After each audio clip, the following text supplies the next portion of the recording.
कृष्ण, राधे राधे। आज की कथा में आप सभी भक्तों का हार्दिक स्वागत है। भगवान श्री कृष्ण और श्रीमती राधा रानी की कृपा सदैव आप और आपके समस्त परिवार पर बनी रहे। और अब भगवान भोलेनाथ का ध्यान करके आज की पावन कथा का प्रारंभ करते हैं। नारद जी ने पूछा, हे प्रभु, उत्तम ब्राह्मणों की पूजा करके तो सब लोग श्रेष्ठ गति प्राप्त करते हैं, किंतु जो उन्हें कष्ट पहुंचाते हैं उनकी क्या गति होती है? ब्रह्मा जी बोले, सुधा से संतप्त हुए उत्तम ब्राह्मणों का जो लोग अपनी शक्ति के अनुसार भक्तिपूर्वक सत्कार नहीं करते वे नरक में पड़ते हैं, और जो क्रोधपूर्वक कठोर शब्दों में ब्राह्मण की निंदा करके उसे द्वार से हटा देते हैं वे तो अत्यंत ही घोर महारौरव एवं कृच्छु नरक में पड़ते हैं, तथा नरक से निकलने पर कीड़े होते हैं और फिर उससे छूटने पर चांडाल योनि में जन्म लेते हैं, फिर रोगी एवं दरिद्र होकर भूख से पीड़ित होते हैं। अतः भूख से पीड़ित हो घर पर आए हुए ब्राह्मण का कभी अपमान नहीं करना चाहिए। जो देवता, ब्राह्मण और अग्नि के लिए नहीं दूंगा ऐसा वचन कहता है वह 100 बार नीचे की योनियों में जन्म लेकर अंत में चांडाल होता है। जो लात उठाकर ब्राह्मण, गौ, माता पिता और गुरु को मारता है उसका रौरव नरक में वास तो निश्चित है, वहां से कभी उसका उद्धार नहीं होता। और यदि किसी पुण्यवश जन्म हो भी जाए तो वह पंगु होता है, साथ ही अत्यंत दीन, विषादग्रस्त और दुख शोक से पीड़ित रहता है। इस प्रकार 3 जन्मों तक कष्ट भोगने के बाद ही उसका उद्धार होता है। जो पुरुष मुक्कों, तमाच और कीलों से ब्राह्मण को मारता है वह 1 कल्प तक तापन और रौरव नामक नरक में निवास करता है और पुनः जन्म लेने पर कुत्ता होता है। उसके बाद चांडाल योनि में जन्म लेकर दरिद्र और उदरशूल से पीड़ित होता है। माता पिता, ब्राह्मण, स्नातक, तपस्वी और गुरुजनों को क्रोधपूर्वक मारकर मनुष्य दीर्घ काल तक कुंभीपाक नरक में पड़ा रहता है। इसके बाद वह कीट योनि में जन्म लेता है। हे बेटा नारद, जो ब्राह्मणों के विरुद्ध कठोर वचन बोलता है उसके शरीर में 8 प्रकार की कोढ़ होती है।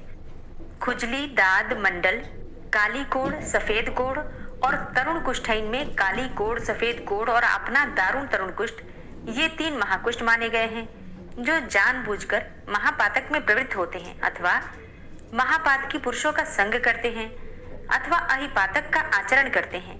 उनके शरीर में ये तीनों प्रकार के कुष्ठ होते हैं।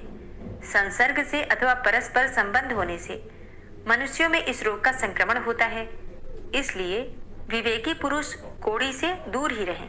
उसका स्पर्श हो जाने पर तुरंत ही स्नान कर लें। पतित, कोढ़ी, चांडाल, गोभक्षी, कुत्ता, रजस्वला स्त्री और भील का स्पर्श हो जाने पर तत्काल ही स्नान करना चाहिए। जो ब्राह्मण की न्यायोपार्जित जीविका तथा उसके धन का अपहरण करते हैं वे अक्षय नरक में पड़ते हैं। जो चुगलखोर मनुष्य ब्राह्मणों की निंदा करता है उसे देखकर या फिर स्पर्श करके वस्त्र सहित जल में गोता लगाना चाहिए। ब्राह्मण के धन का यदि कोई प्रेम से उपभोग कर ले तो भी वह उसकी 7 पीढ़ियों तक को जला डालता है, और जो पराक्रम पूर्वक छीन कर उसका उपभोग करता है वह तो 10 पीढ़ी पहले और 10 पीढ़ी पीछे तक के पुरुषों को नष्ट करता है। विष को विष नहीं कहते, ब्राह्मण का धन ही विष कहलाता है। विष तो केवल उसके खाने वाले को ही मारता है, किंतु ब्राह्मण का धन पुत्र पौत्रों का भी नाश कर डालता है। जो मोहवश माता, ब्राह्मणी अथवा गुरु की स्त्री के साथ समागम करता है वह घोर रौरव नरक में पड़ता है, वहां से पुनः मनुष्य योनि में आना कठिन होता है। नारद जी ने पूछा, पिताजी, सभी ब्राह्मणों की हत्या से बराबर ही पाप लगता है अथवा किसी से कुछ अधिक या कम भी लगता है? और यदि न्यूनाधिक होता है तो क्यों? इसको यथार्थ रूप से बताइए। ब्रह्मा जी ने कहा, बेटा, ब्रह्म हत्या का जो पाप बताया गया है वह किसी भी ब्राह्मण का वध करने पर अवश्य ही लागू होता है। ब्रह्म हत्यारा घोर नरक में पड़ता है। इस विषय में कुछ और भी कहना है, उसे भी सुनो। वेद शास्त्रों के ज्ञाता, जितेंद्रिय एवं श्रोत्रिय ब्राह्मण की हत्या करने पर करोड़ों ब्राह्मणों के वध का दोष लगता है, तथा वैष्णव ब्राह्मण को मारने पर उससे भी 10 गुना अधिक पाप लगता है। अपने वंश के ब्राह्मण का वध करने पर तो कभी नरक से उद्धार होता ही नहीं। तीनों वेदों के ज्ञाता स्नातक की हत्या करने पर जो पाप लगता है उसकी कोई सीमा ही नहीं है। श्रोत्रिय, सदाचारी तथा तीर्थ स्नान और वेद मंत्र से पवित्र ब्राह्मण के वध से होने वाले पाप का भी कभी अंत नहीं होता। यदि किसी के द्वारा अपनी बुराई होने पर ब्राह्मण स्वयं भी शोकवश प्राण त्याग दे तो वह बुराई करने वाला मनुष्य ब्रह्म हत्यारा ही समझा जाता है। कठोर वचनों और कठोर बर्तावों से पीड़ित एवं ताड़ित हुआ ब्राह्मण जिस अत्याचारी मनुष्य का नाम ले लेकर अपने प्राण त्यागता है, उसे सभी ऋषि मुनि देवता और ब्रह्मवेत्ताओं ने ब्रह्म हत्यारा बताया है। और ऐसी हत्या का पाप उस देश के निवासियों तथा राजा को लगता है। अतः वे ब्रह्म हत्या का पाप करके अपने पितरों सहित नरक में पकाए जाते हैं।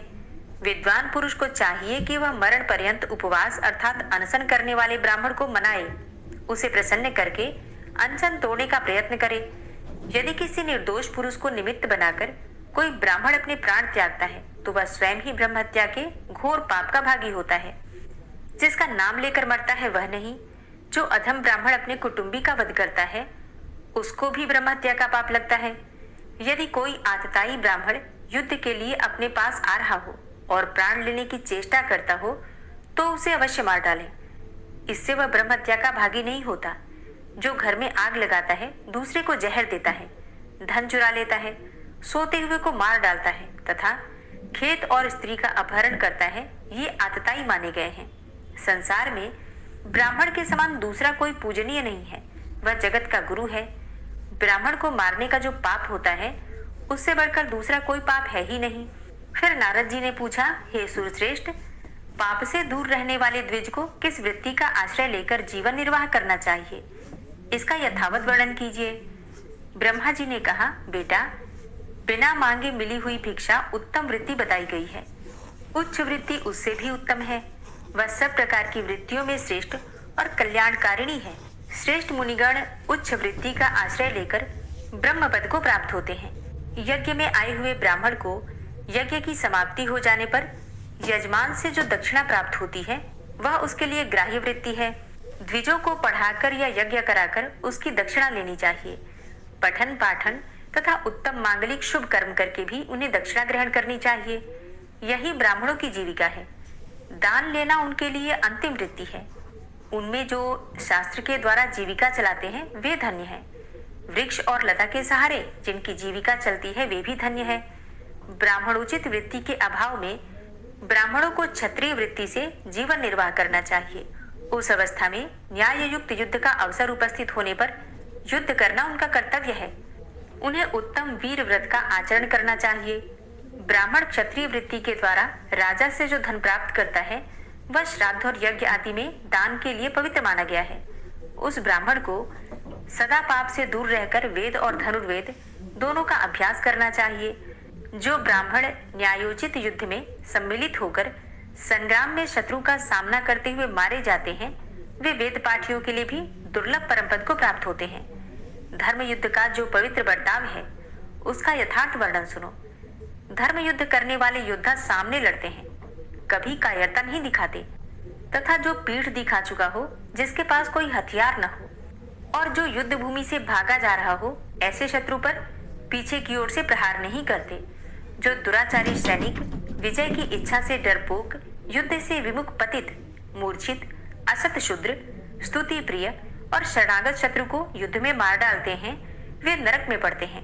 यह क्षत्रिय वृत्ति सदाचारी पुरुषों द्वारा प्रशंसित है। इसका आश्रय लेकर समस्त क्षत्रिय स्वर्गलोक को प्राप्त करते हैं। धर्म युद्ध में शत्रु का सामना करते हुए मृत्यु को प्राप्त होना क्षत्रिय के लिए शुभ है।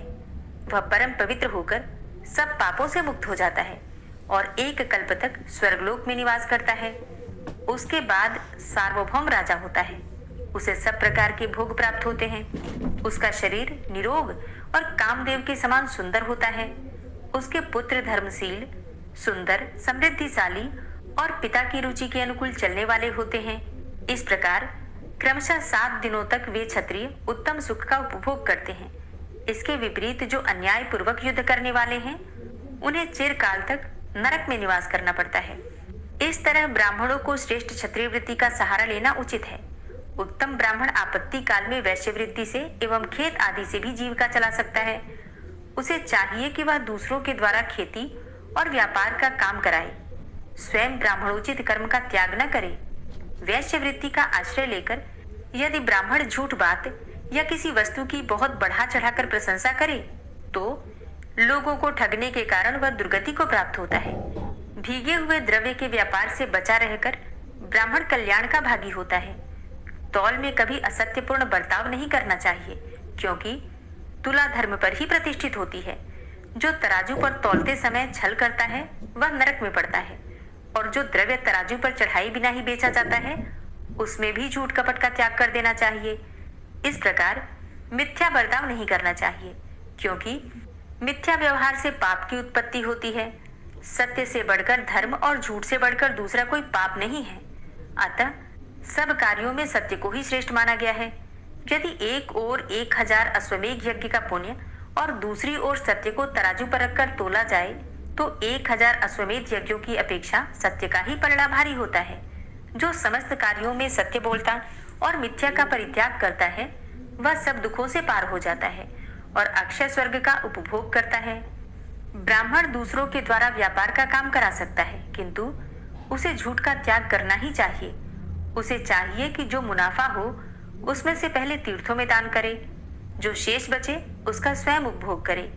यदि ब्राह्मण वाणिज्य वृत्ति से न्यायपूर्वक उपार्जित किए हुए धन को पितरों, देवताओं और ब्राह्मणों के निमित्त यत्न पूर्वक दान देता है तो उसे अक्षय फल की प्राप्ति होती है। वाणिज्य लाभकारी व्यवसाय है, किंतु उसमें दो बहुत बड़े दोष आ जाते हैं: लोभ न छोड़ना और झूठ बोलकर माल बेचना। विद्वान पुरुष इन दोनों दोषों का परित्याग करके धनोपार्जन करे तो व्यापार में कमाए हुए धन का दान करने से वह अक्षय फल का भागी होता है। हे नारद, पुण्य कर्म में लगे हुए ब्राह्मण को इस प्रकार खेती करनी चाहिए। वह आगे यानी दोपहर तक 4 बैलों को हल में जोते। 4 बैलों के अभाव में 3 बैलों को भी जोता जा सकता है। बैलों से इतना काम ना ले कि उन्हें दिन भर विश्राम करने का मौका ही ना मिले। प्रतिदिन बैलों को चोर और व्याघ्र आदि से रहित स्थान में, जहाँ की घास काटी न गई हो, ले जाकर चराएं। उन्हें यथेष्ट घास खाने को दें और स्वयं उपस्थित रहकर उनके खाने पीने की व्यवस्था करें। उनके रहने के लिए गौशाला बनवाएं। जहाँ किसी प्रकार उपद्रव न हो, वहां से गोबर, मूत्र और बिखरी हुई घास आदि हटाकर गौशाला को सदा साफ रखें। गौशाला संपूर्ण देवताओं का निवास स्थान है, अतः वहां कूड़ा नहीं फेंकना चाहिए। विद्वान पुरुष को उचित है कि वह अपने शयन गृह के समान गौशाला को भी साफ रखे, उसकी फर्श को समतल बनाएं तथा यत्न पूर्वक ऐसी व्यवस्था करें जिससे वहां सर्दी, हवा और धूल धक्कर से बचाव हो। गौ को अपने प्राणों के समान ही समझें, उसके शरीर को अपने ही शरीर के तुल्य माने। अपनी देह में जैसे सुख दुख होते हैं वैसे ही गौ के शरीर में भी होते हैं। ऐसा समझकर गौ के कष्ट को दूर करने और उसे सुख पहुंचाने की चेष्टा करें। जो इस विधि से खेती का काम कराता है वह बैल को जोतने के दोष से मुक्त हो जाता है और धनवान होता है। जो दुर्बल, रोगी, अत्यंत छोटी अवस्था के और अधिक बूढ़े बैल से काम लेकर उसे कष्ट पहुंचाता है, उसे गो हत्या का पाप लगता है। जो एक ओर दुर्बल और दूसरी ओर बलवान बैल को जोड़कर उनसे भूमि को जुतवाता है, उसे भी गो हत्या के समान पाप का भागी होना पड़ता है। इसमें तनिक भी संदेह नहीं है। जो बिना चारा खिलाए ही बैल को हल जोतने के काम में लगाता है तथा घास खाते और पानी पीते हुए बैल को मुंहवश हाँक देता है, वह भी गौ हत्या के पाप का भागी होता है। अमावस्या, संक्रांति तथा पूर्णिमा को हल जोतने से 10,000 गौ हत्याओं का पाप लगता है। जो उपयुक्त तिथियों को गौओं के शरीर में सफेद और रंग बिरंगी रचना करके काजल, पुष्प और तेल के द्वारा उनकी पूजा करता है, वह अक्षय स्वर्ग का सुख भोगता है। जो प्रतिदिन दूसरे की गाय को मुट्ठी भर घास देता है, उसके समस्त पापों का नाश हो जाता है तथा वह अक्षय स्वर्ग का उपभोग करता है। जैसा ब्राह्मण का महत्व है वैसा ही गौ का भी महत्व है। दोनों की पूजा का फल समान ही है। विचार करने पर मनुष्यों में ब्राह्मण प्रधान है और पशुओं में गौ। नारद जी ने पूछा, हे नाथ, आपने बताया है कि ब्राह्मण की उत्पत्ति भगवान के मुख से हुई है, फिर गौओं की उससे तुलना कैसे हो सकती है? हे विधाता, इस विषय को लेकर मुझे बड़ा आश्चर्य हो रहा है। ब्रह्मा जी ने कहा, बेटा, पहले भगवान के मुख से महान तेजोमय पुंज प्रकट हुआ। उस तेज से सर्वप्रथम वेद की उत्पत्ति हुई। तत्पश्चात क्रमशः अग्नि, गौ और ब्राह्मण ये पृथक पृथक उत्पन्न हुए। मैंने संपूर्ण लोकों और भुवनों की रक्षा के लिए पूर्व काल में एक वेद से 4 वेदों का विस्तार किया। अग्नि और ब्राह्मण देवताओं के लिए हविष्य ग्रहण करते हैं और हविष्य अर्थात घी गौओं से उत्पन्न होता है। इसलिए ये चारों ही इस जगत के जन्मदाता हैं। यदि ये चारों महत्तर पदार्थ विश्व में नहीं होते तो यह सारा चराचर जगत नष्ट हो जाता। ये ही सदा जगत को धारण किए रहते हैं, जिससे स्वभावतः इसकी स्थिति बनी रहती है। ब्राह्मण, देवता तथा असुरों को भी गौ की पूजा करनी चाहिए, क्योंकि गौ सब कार्यों में उदार तथा वास्तव में समस्त गुणों की खान है। वह साक्षात संपूर्ण देवताओं का स्वरूप है। सब प्राणियों पर उसकी दया बनी रहती है। प्राचीन काल में सबके पोषण के लिए मैंने गौ की सृष्टि की थी। गौओं की प्रत्येक वस्तु पावन है। समस्त संसार को पावन कर देती है गौ। और गौ का मूत्र, गोबर, दूध, दही और घी, इन पंचगव्यों का पान कर लेने पर शरीर के भीतर पाप नहीं ठहरता।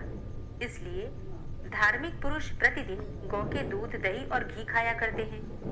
गव्य पदार्थ संपूर्ण द्रव्यों में श्रेष्ठ है, शुभ है और प्रिय भी है।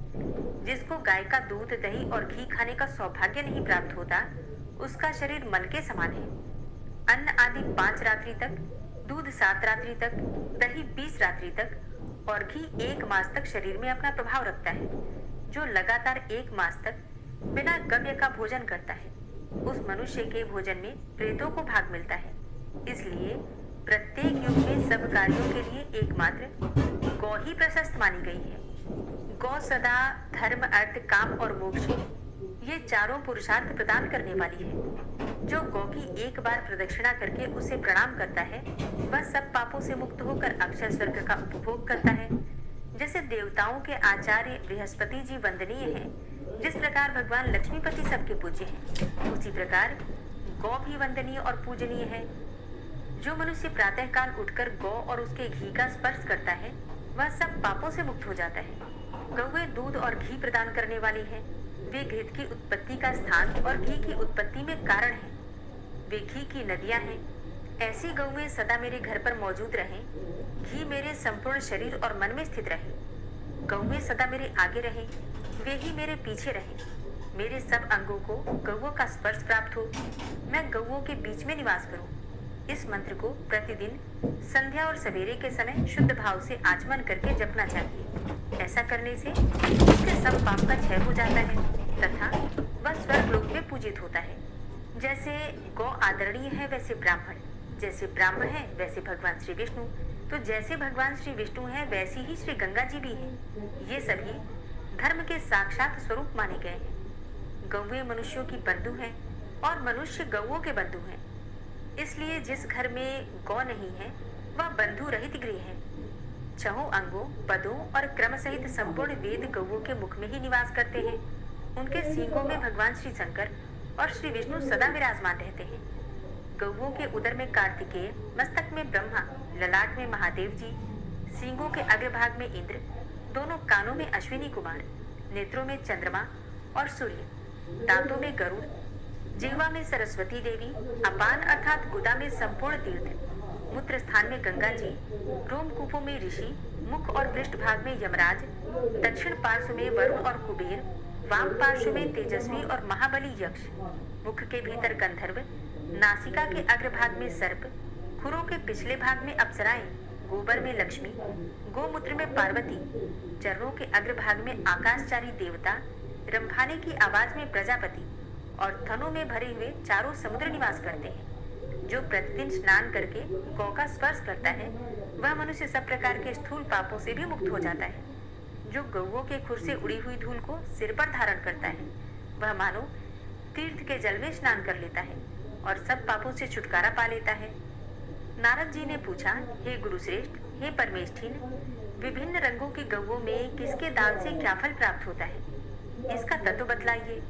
ब्रह्मा जी ने कहा, बेटा, ब्राह्मण को श्वेत गौ का दान करके मनुष्य ऐश्वर्यशाली होता है, सदा महल में निवास करता है तथा भोग सामग्रियों से संपन्न होकर सुख समृद्धि से भरा पूरा रहता है। भुए के समान रंग वाली गौ स्वर्ण प्रदान करने वाली तथा भयंकर संसार में पापों से छुटकारा दिलाने वाली होती है। कपिला गौ का दान करने से अक्षय फल की प्राप्ति होती है। कृष्णा गौ का दान देकर मनुष्य कभी कष्ट में नहीं पड़ता। भूरे रंग की गौ संसार में दुर्लभ है। गौर वर्ण की धेनु समूचे कुल को आनंद प्रदान करने वाली होती है। लाल नेत्रों वाली गौ रूप की इच्छा रखने वाले पुरुष को रूप प्रदान करती है। नीली गौ धनाभिलाषी पुरुष की कामना पूर्ण करती है। एक ही कपिला गौ का दान करके मनुष्य सारे पापों से मुक्त हो जाता है।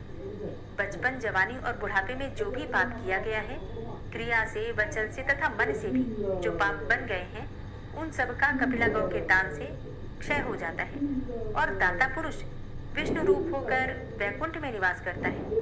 जो 10 गौएं दान करता है तथा जो भार ढोने में समर्थ एक ही बैल दान करता है, उन दोनों का फल ब्रह्मा जी ने समान ही बतलाया है। जो पुत्र पितरों के उद्देश्य से सांड छोड़ता है, उसके पितर अपनी इच्छा के अनुसार विष्णु लोक में सम्मानित होते हैं। छोड़े हुए सांड या फिर दान की हुई गौ के जितने रोए होते हैं, उतने 1000 वर्षों तक मनुष्य स्वर्ग का सुख भोगते हैं। छोड़ा हुआ सांड अपनी पूंछ से जो जल फेंकता है, वह 1000 वर्षों तक पितरों के लिए तृप्तिदायक होता है। वह अपने खुर से जितनी भूमि खोदता है, जितने ढेले और कीचड़ उछालता है, वे सब लाख गुने होकर पितरों के लिए स्वधा स्वरूप हो जाते हैं। यदि पिता के जीते जी माता की मृत्यु हो जाए, तो उसकी स्वर्ग प्राप्ति के लिए चंदन चर्चित धेनु का दान करना चाहिए। ऐसा करने से दाता पितरों के ऋण से मुक्त हो जाता है तथा भगवान श्री विष्णु की भांति पूजित होकर अक्षय स्वर्ग को प्राप्त करता है। सब प्रकार के शुभ लक्षणों से युक्त प्रतिवर्ष बच्चा देने वाली नई दुधारू गाय पृथ्वी के समान मानी गई है। उसके दान से भूमि दान के समान फल प्राप्त होता है। उसे दान करने वाला मनुष्य इंद्र के तुल्य होता है और अपनी 100 पीढ़ियों का उद्धार कर देता है। जो गौ का हरण करके उसके बछड़े की मृत्यु का कारण बनता है, वह महाप्रलय पर्यंत कीड़ों से भरे हुए कुएं में ही पड़ा रहता है।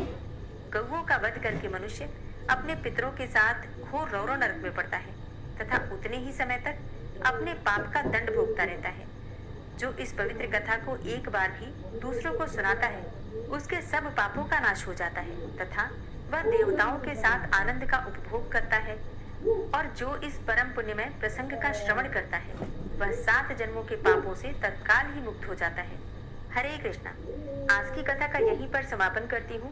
उम्मीद करती हूँ आज की कथा आपको जरूर पसंद आई होगी। श्री नारायण कवच। ओम विश्वं विष्णुर्वषट्कारो भूतभव्य भवत्प्रभु भूतकृत भूतभृद्भावो भूतात्मा भूतवाहन भूतात्मा परमात्मा च मुक्तानां परमागति अव्ययः पुरुषः साक्षी क्षेत्रज्ञो अक्षर एव च योगो योगविदां नेता प्रधान पुरुषेश्वरः नारसिंहवपुः श्रीमान् केशवः पुरुषोत्तमः सर्वः शर्वः शिवस्थाणुर्भूतादिर्निधिर्व्ययः सम्भवो भावनो भर्ता प्रभवः प्रभुरीश्वरः स्वयंभू शम्भुरादित्यः पुष्कराक्षो महास्वनः अनादिनिधनो धाता विधाता धातुरुत्तमः अप्रमेयो ऋषिकेश पद्मनाभो अमरप्रभु विश्वकर्मा मनुस्त्वष्टा स्थविष्ठा स्थविरो ध्रुवः अग्राह्यः शाश्वतः कृष्णो लोहिताक्षः प्रतर्दनः प्रभूतस्त्रिककुब्धाम पवित्रं मङ्गलं परम् ईशानः प्राणदः प्राणो ज्येष्ठः श्रेष्ठः प्रजापति हिरण्यगर्भो भूगर्भो माधवो मधुसूदनः ईश्वरो विक्रमी धन्वी मेधावी विक्रमः क्रमः अनुत्तमो दुराधर्षः कृतज्ञः कृतिरात्मवान् सुरेशः शरणं शर्म विश्वरेताः प्रजाभवः अह संवत्सरो व्याल प्रत्ययः सर्वदर्शनः अजः सर्वेश्वर सिद्ध सिद्धि सर्वादिर्च्युत वृषाकपिरिमेयात्मा सर्वयोगविनिश्रितः वसुर्वसुमनः सत्य समात्मा संमितः समः अमोघ पुण्डरीकाक्षो वृषकर्मा वृषाकृतिः रुद्रो बहुशिरा बभ्रुर्विश्वयोनिः शुचिश्रवः अमृतः शाश्वतस्थाणुर्वरारोहो महातपः सर्वगः सर्वविद्भानुर्विश्वक्सेनो जनार्दनः वेदो वेदविद्व्यङ्गो वेदाङ्गो वेदवित्कविः लोकाध्यक्षः सुराध्यक्षो धर्माध्यक्षः कृताकृतः चतुरात्मा चतुर्व्यूहश्चतुर्द्रष्टश्चतुर्भुजः भ्राजिष्णुर्भोजनं भोक्ता सहिष्णुर्जगदाति च अनघो विजयोजेता विश्वयोनिः पुनर्वसु उपेन्द्रो वामनः प्रांशुर्मोघः शुचिरुर्जितः अतीन्द्रः संग्रहः सर्गो धृतात्मा नियमो यमः वेद्यो वैद्यः सदा योगी वीरः माधवो मधु अतीन्द्रियो महामायो महोत्साहो महाबलः महाबुद्धिर्महावीर्यो महाशक्तिर्महाद्युतिः अनिर्देश्य वपुः श्रीमान् मेयात्मा महाधृतिक् महिश्वासो महीभर्ता श्रीनिवासः सतां गतिः अनिरुद्ध सुरानंदो गोविंदो गोविंदांपति मरीचिर्दमनो हंस सुपर्णो भुजगोत्तम हिरण्यनाभ सुतपा पद्मनाभ प्रजापति अमृत्यु सर्वदिक्सिंह संधाता संधिमान स्थिर अजो दूर्मर्षण शास्ता विश्रुतात्मा सुरारिहा गुरुर्गुर्तमो धाम सत्य सत्य पराक्रम निमिषो अनिमिषो श्रग्वी वाचस्पति रुदारधि अग्रणिर्ग्रामणी श्रीमान न्यायो नेता समीरण सहस्रमूर्धा विश्वात्मा सहस्राक्षा सहस्रपात आवर्तनो निवृत्तात्मा संवृतः संप्रमर्दन अह संवर्तको वह निर्निलो धरणीधरः सुप्रसादः प्रसन्नात्मा विश्वदृक् विशुभुग् विभु सत्कर्ता सत्कृतः साधु जहनुर्नारायणो नरः असंख्येयो अप्रमेयात्मा विशिष्ट शिष्टकृच्छुवि सिद्धार्थ सिद्ध संकल्प सिद्धिदः सिद्धि साधनः वृषाहि वृषभो विष्णुर्विष्पर्वा वृषोदरः वर्धनो वर्धमानश्च विविक्तः श्रुतिसागरः सुभुजो दूर्धरो वाग्मी महेन्द्रो वसुदो वसु नैकरूपो बृहद्रूप शिपिविष्टः प्रकाशनः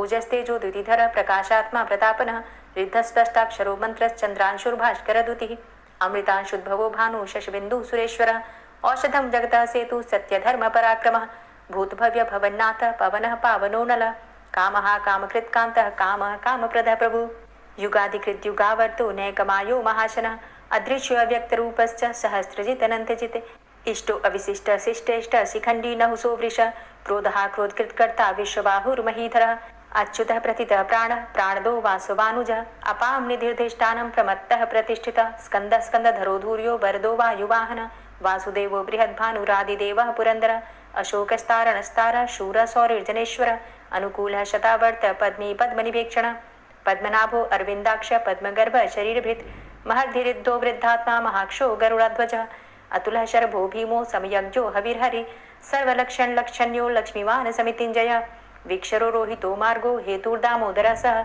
महीधरो महाभागो वेगवान् मिताशनः उद्भवः शोभणो देवः श्रीगर्भः परमेश्वरः करणं कारणं कर्ता विकर्ता गहनो गुहः व्यवसायो व्यवस्थान संस्थान स्थानदो ध्रुव परर्थी परमस्पस्तुष्ट पुष्ट सुभेक्षण रामो विरामो विरजो मार्गो नेयो नयोनयः वीर शक्तिमतां श्रेष्ठो धर्मो धर्मविदुत्तम वैकुंठ पुरुष प्राण प्राणदः प्रणवः पृथु हिरण्यगर्भ शत्रुघ्नो व्याप्तो वायुरुधोक्षजः ऋतु सुदर्शनः कालः परमेष्ठी परिग्रह उग्र संवत्सरो दक्षो विश्रामो विश्वदक्षिणः विस्तारस्थावरस्थाणु प्रमाणं बीजमव्ययम् अर्थो अनर्थो महाकोशो महाभोगो महाधनः अनिर्विण्ण स्थविष्टोभू धर्मयुपो महामख नक्षत्रनेमिर नक्षत्री क्षमा चामः समीहन यज्ञ इज्जो महिज्यश्च क्रतुसत्रं सतां गतिः सर्वदर्शी विमुक्तात्मा सर्वज्ञो ज्ञानमुत्तमं सुव्रतः सुमुखः सुष्मा सुघोषः सुखदः सुहृतः मनोहरो जित्क्रोधो वीरबाहुर्विदारणः स्वापनः स्ववसो व्यापी नैकात्मा नैककर्मकृत् वत्सरो वत्सलो वत्सी रत्नगर्भो धनेश्वरः धर्मगुप्त धर्मकृद्धर्मी सदसक्षरमक्षरम् अविज्ञाता सहस्रांशुर्विधाता कृतलक्षणः गभस्तिनेमिः सत्त्वस्थः सिंहो भूतमहेश्वरः आदिदेवो महादेवो देवेशो देवभृद्गुरुः उत्तरो गोपतिर्गोप्ता ज्ञानगम्यः पुरातनः शरीरभूतभृद्भोक्ता कपीन्द्रो भूरि दक्षिणः सोमभो अमृतपः सोमः पुरुजित पुरुषोत्तमः विनियोजय सत्यसन्धो दाशाः सात्वताम्पतिः जीवो विनयिता साक्षी मुकुन्दो अमितविक्रमः अम्भो निद्रणन्तात्मा महोदधीशयोऽन्तकः अजोमहारः स्वाभाव्यो जितामित्रः प्रमोदन आनन्दो नन्दनो नन्दः सत्यधर्मा त्रिविक्रमः महर्षि कपिलाचार्यः कृतज्ञो मेदिनीपतिः त्रिपदस्त्रिदशाध्यक्षो महाशृङ्गः कृतान्तकृत् महावराहो गोविन्दः सुखेणः कनकाङ्गदी गुह्यो गभीरो गहनो गुप्तश्चक्रगदाधरः वेधा स्वाङ्गो अजितः कृष्णो दृढः सङ्कर्षणोच्युतः वरुणो वारुणो वृक्षः पुष्कराक्षो महामनाः भगवान् भगानन्दी वनमाली हलायुधः आदित्यो ज्योतिरादित्यः सहिष्णुर्गतिसत्तमः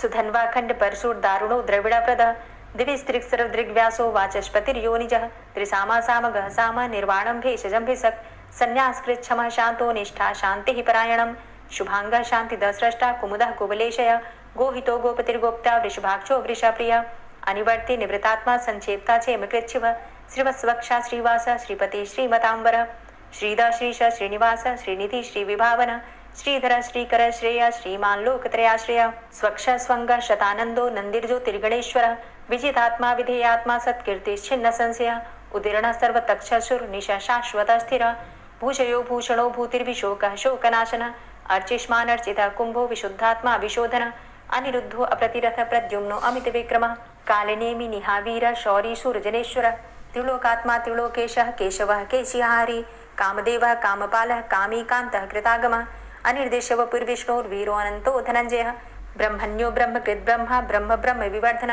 ब्रह्मविद् ब्राह्मणे ब्रह्मी ब्रह्मज्ञो ब्राह्मणप्रियः महाक्रमो महाकर्मा महातेजा महोरगः महाक्रतुर्महायज्वा महायज्ञो महाहवि स्तव्यः स्तव प्रियः स्तोत्रं स्तुतिस्तोतारणप्रियः पूर्णः पुरैता पुण्यः पुण्यकीर्तिर्नामयः मनोजवस्तीर्थकरो वसुरेता वसुप्रदः वसुप्रदो वासुदेव वसुर्वसुमनाहवि सद्गतिः सत्कीर्तिः सत्ता सद्भूतिः सत्परायणः शूरसेनो यदुश्रेष्ठः सन्निवासः सुयामुनः भूतावासो वासुदेवः सर्वासु निलयो नलः दर्पः दर्पदो दृप्तो दूर्धरोधा पराजितः विश्वमूर्तिर्महामूर्तिर्दीप्तमूर्तिर्मूर्तिमान् अनेकमूर्तिरव्यक्तः शतमूर्तिः शताननः एको नैकः सवः क किं यत्तत्पदमनुत्तमं लोकबन्धुर्लोकनाथो माधवो भक्तवत्सलः सुवर्णवर्णो हेमाङ्गो वराङ्गश्चन्दनाङ्गदी वीरः विषमः शून्यो घृताशीरचलश्चलः अमानीमानदो मान्यो लोकस्वामी त्रिलोकदृक् सुमेधा मेधजो धन्यः सत्यमेधाधराधरः तेजो वृषः द्वितिधरः सर्वशस्त्रभृताम्बरः प्रग्रहो निग्रहो व्यग्रो नैकशृङ्गो गदाग्रजः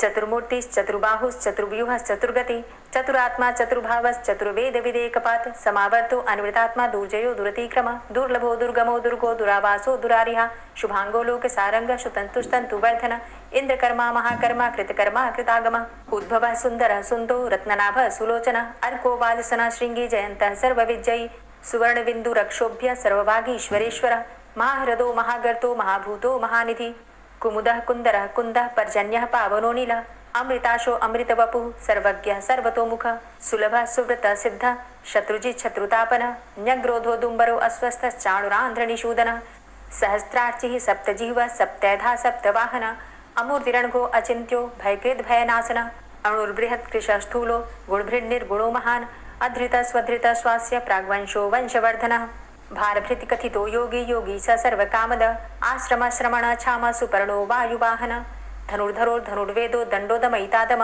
अपराजितः सर्वसहो नियन्ता नियमो यमः सत्त्ववान् सात्विकः सत्य सत्यधर्मपरायण अभिप्रायः प्रियार्होरः प्रियकृत् प्रीतिवर्धनः विहाय सगतिर्ज्योति सुरुचिर्हुद्भुग्विभु रविर्विलोचनः सूर्य सविता रविलोचनः अनन्तो हुद्भुग्भोक्ता सुखदो नैकजोग्रज अनिर्विण्ण सदामर्षि लोकाधिष्ठानमद्भुतः सनात सनातन्तमः कपिलः कपिरप्ययः स्वस्तिदा स्वस्तिकृत् स्वस्ति स्वस्तिभुक् स्वस्ति दक्षिणः रौद्रः कुण्डली चक्रे विक्रमयुर्जितशासनः शब्दातिगः शब्दशः शिशिरः शर्वरीकरः अक्रूरः पेशलो दक्षो दक्षिणः क्षमिणाम्बरः विद्वतमो वितभय पुण्यशमनकीर्तन उत्तारणो दुष्कृतिः पुण्यो दुःस्वप्ननाशन वीरः रक्षणः सन्तो जीवनः पर्यवस्थितः अनन्तरूपो अनन्तसृर्जितमन्युर्भयापः चतुरष्ट्रो गभीरात्मा विदिशो व्यादिशो दिश अनादिर्भूर्भुवो लक्ष्मी सुवीरो रुचिराङ्गदः जननो जन्मादिर्भीमो भीमपराक्रमः आधारनीलयोधाता पुष्पहासः प्रजागर ऊर्ध्वगः सत्पथाचारः प्राणदः प्रणवपण प्रमाणं प्राणनीलयः प्राणभृत् प्राणजीवनः तत्त्वं तत्त्वविदेकात्मा जन्म मृत्यु जरातिगः भूर्भुवः स्वस्तरुस्तारः सविता प्रपितामह यज्ञो यज्ञपतिर्यज्वा यज्ञाङ्गो यज्ञवाहन यज्ञभृद्यज्ञकृद्यज्ञ यज्ञभुग्यज्ञसाधन यज्ञान्तिकृद्यज्ञ गुह्यमन्यमन्नादेव च आत्मयोनिः स्वयं जातो वैखानः सामगायन देवकी नन्दन स्रष्टा क्षितिसः पापनाशन शङ्खभृन्नन्दकी चक्री शारङ्गधन्वा गदाधरः रथाङ्गपाणिरक्षोभ्य सर्वप्रहरणायुध ओम नमः इति। श्री राधा कृपा कटाक्ष स्तोत्र। मुनीन्द्र वृंद वंदिते त्रिलोक शोक हारिणी प्रसन्न वक्त्र पंकजे निकुंज भूविलासिनी व्रजेन्द्र भानुनंदिनी व्रजेन्द्र सूनु संगते कदा करिष्यसि मां कृपा कटाक्ष भाजनम् अशोक वृक्ष वल्लरी वितान मंडपस्थिते प्रवाल बाल पल्लव प्रभारुणान्ध्रि कोमले वराभयस्फुरत्करे प्रभूत संपदालये कदा करिष्यसि मां कृपा कटाक्ष भाजनम् अनङ्गरङ्ग मङ्गलं प्रसङ्गभङ्गुरं भ्रुवां सविभ्रमं ससम्भ्रमं दृगन्तबाणपातने निरन्तरं वशीकृत प्रतीतनन्दनन्दने कदा करिष्यसि मां कृपा कटाक्ष भाजनम् तडित्सुवर्णचम्पक प्रदीप्त गौरविग्रहे मुखप्रभापरास्तकोटिसारदेन्दुमण्डले विचित्रचित्रसञ्चरच्चकोरशावलोचने कदा करिष्यसि मां कृपा कटाक्ष भाजनम् मदोन्मदादियौवने प्रमोदमानमण्डिते प्रियानुरागरञ्जिते कलाविलासपण्डिते अनन्यधन्यकुञ्जराज्यकामकेलिकोविदे कदा करिष्यसि मां कृपा कटाक्ष भाजनम् अशेषहावभावधीरहीरहारभूषिते प्रभूतशातकुम्भकुम्भकुम्भिकुम्भसुस्तनि प्रशस्त मंद हास्य चूर्ण पूर्ण सौख्य सागरे कदा करिष्यसि मां कृपा कटाक्ष भाजनम् मृणाल वाल वल्लरी तरंग रंग दौर्लते लताग्रलास्य लोल नील लोचनावलोकने ललल्लुलन्मिलन्मनोज्ञ मुग्ध मोहिनाश्रिते कदा करिष्यसि मां कृपा कटाक्ष भाजनम् सुवर्णमल्लिकाञ्चित त्रिरेख कम्बुकण्ठगे त्रिसूत्रमङ्गली गुण त्रिरत्नदीप्ति दीधिते सलोल नीलकुन्तल प्रसून गुच्छ गुम्फिते कदा करिष्यसि मां कृपा कटाक्ष भाजनम् नितम्ब बिम्बलम्बमान पुष्पमेखलागुणे प्रशस्त रत्न किङ्किणी कलाप मध्य मञ्जुले करीन्द्रशुण्ड दण्डिकावरोह शोभ गोरुके कदा करिष्यसि मां कृपा कटाक्ष भाजनम् अनेक मंत्रनाद मंजुनूपुरारवस्खलत् समाज राजहंस वंश निक्वणाति गौरवे विलोल हेम वल्लरी विडम्बि चारु चंक्रमे कदा करिष्यसि मां कृपा कटाक्ष भाजनम् अनंत कोटि विष्णुलोक नम्र पद्मजार्चिते हिमाद्रिजा पुलोमजा विरिञ्चिजा वरप्रदे अपार सिद्धि रिद्धि दिग्ध सत्पदांगुली नखे कदा करिष्यसि मां कृपा कटाक्ष भाजनम् मखेश्वरी क्रियेश्वरी स्वधेश्वरी सुरेश्वरी त्रिवेद भारतीश्वरी प्रमाण शासनेश्वरी रमेश्वरी क्षमेश्वरी प्रमोद काननेश्वरी ब्रजेश्वरी व्रजाधिपे श्रीराधिके नमोस्तुते इतीममद्भुतं स्तवं निशम्य भानुनन्दिनी करोतु सन्ततं जनं कृपा कटाक्ष भाजनम् भवेत्तदैव सञ्चित त्रिरूपकर्मनाशनं लभेत्तदा ब्रजेन्द्रसूनुमण्डल प्रवेशनम् जय जय श्री राधे, जय जय श्री राधे। दोस्तों, उम्मीद करती हूँ आज की कथा आपको ज़रूर पसंद आई होगी। तो अगर कथा पसंद आई हो तो वीडियो को लाइक ज़रूर किया कीजिए और अगर संभव हो तो वीडियो को ज़्यादा से ज़्यादा शेयर कीजिए और हाँ, कमेंट बॉक्स में राधे राधे ज़रूर लिखा कीजिए। और जो भक्त इस चैनल पर पहली बार आए हैं, अभी तक आपने चैनल को सब्सक्राइब नहीं किया है, तो आज की वीडियो अगर आपको अच्छी लगे तो चैनल को सब्सक्राइब करके बेल आइकन को ज़रूर प्रेस कर लीजिए। इससे ये होगा कि इस चैनल पर जो भी नई वीडियो अपलोड होंगी उनकी नोटिफिकेशन आपको सही समय पर प्राप्त होगी। मिलती हूँ मैं आपसे अगली वीडियो में, तब तक के लिए जय श्री राधे।